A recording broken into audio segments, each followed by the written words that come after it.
暴風仔讓香港南台灣在後遇到嘅藝文團體對行業再起，希望透過藝術嘅力量提升在民心靈重建。不過呢條團體都係來自北部地區下島嘅下南基盤法同新本議題，所以呢下高雄縣政府決定為培養在地嘅人才進入再起服務。地區階段有35屆講故事嘅專人，8個時間已經完成訓練。預算南北大家禮拜大家日都會去高雄縣嘅山區去學教講故事，用講故事嘅方式提升呢條聲音，喊出風仔嘅嚷嚷。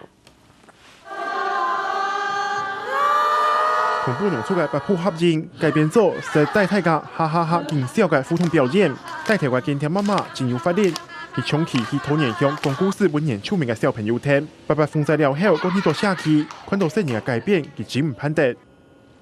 孩子呢，他的情感流露不再那麼的率直，那很有可能孩子他會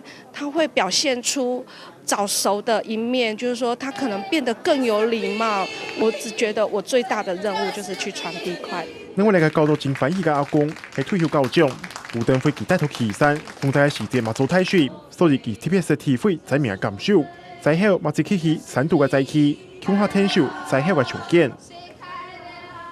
整個團隊用演的部分呈現，我們直接把它引導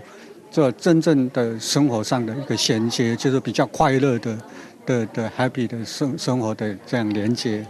白風仔了後，包括季風下劇團同專門無錫嚟到藝文團體，做下自己呢度在起，用藝術探索生命重建。不過為到本來種軟體嘅重建，是3年5年嘅維持落去。高雄縣政府決定培養在地嘅人才。第一批講故事嘅專業，35個人最近完成訓練，完善對3年期時，大家日切摩托3期嘅學校攀流場嘅講故事表演，聽小學生抒發壓力，日日行出來，看新聞，綜合報道。